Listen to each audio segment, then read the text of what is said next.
Hi, I'm Chuck Friedman, Director of Developer Advocacy at Akamai Technologies. Every day I get to work with people who are finding success on our platform and within our community. Come join me as we talk about the journey it took to get there and some insightful stories that they can share about their experience along the way. Welcome to the Developer's Edge.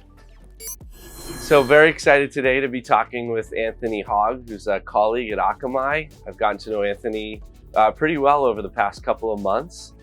Really excited to learn more about you and share some of your insights today. So Anthony, how long have you been at Akamai?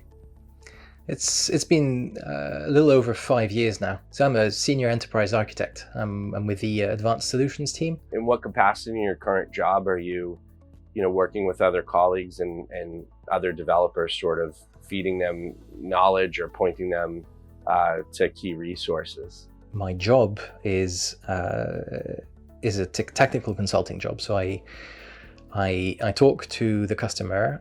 It's going to be site reliability engineers, front end developers, and managers, decision makers. What we're going to talk about is how to best use the Akamai platform. So if are they getting appropriate cache hit ratios from the platform? Is their offload good? But then I'm also going to go into web performance, and that's really my specialty. So that's going to be a lot of data analytics, a lot of web assessments, and then some POC implementations of changes that I'd like to make to the website or to the configurations on Akamai.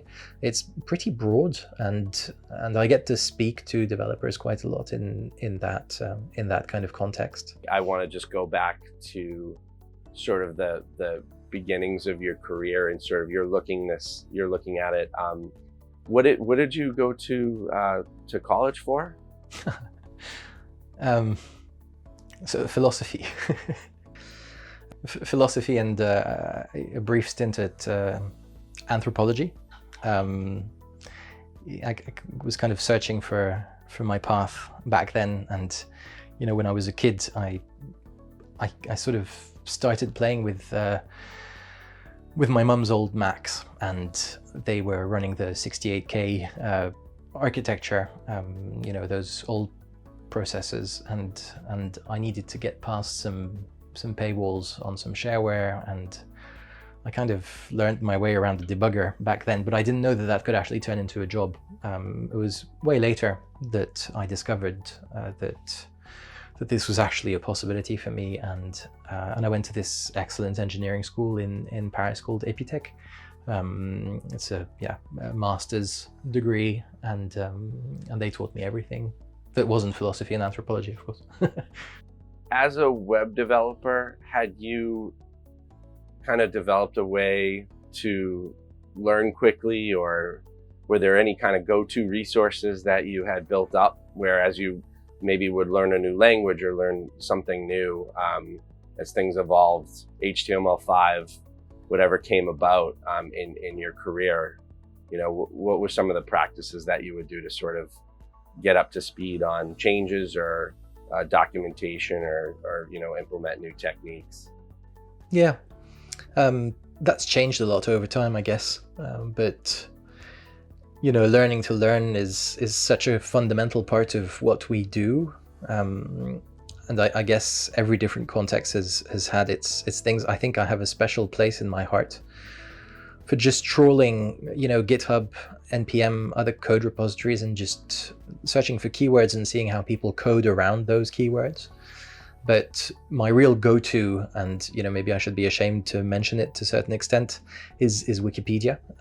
I have such a debt of gratitude to that service, and I'm a proud contributor. So yeah, definitely Wikipedia has always been there for me, not necessarily for the technology things, but for the underlying knowledge that allows you sometimes to grasp the technology, from a math concept to definitions, the history of something, you name it. Has that played a big role for you too, in terms of open sourceness of content or technology as sort of a go-to resource? Yeah, it's enormous. It's enormous. The contributions that people have made there, they're colossal, and it's really a good thing that we have that resource, even if it's not always 100% accurate, or sometimes it can be opinionated.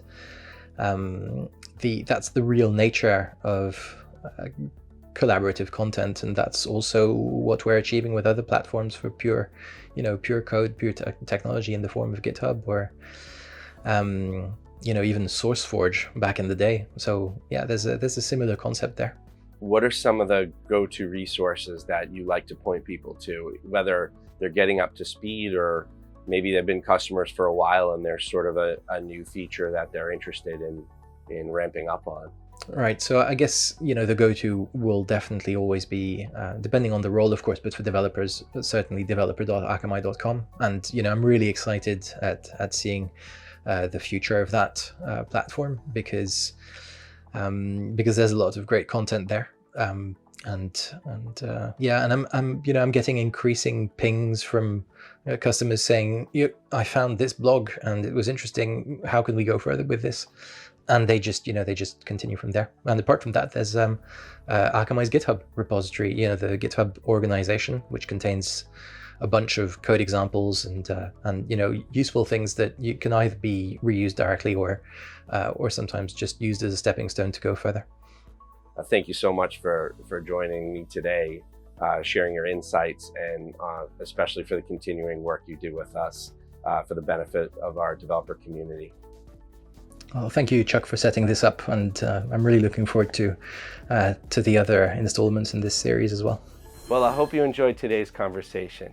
If you like it and want to see more, please subscribe to the Akamai Developer channel, hit like, and you'll get notified when we have future episodes available.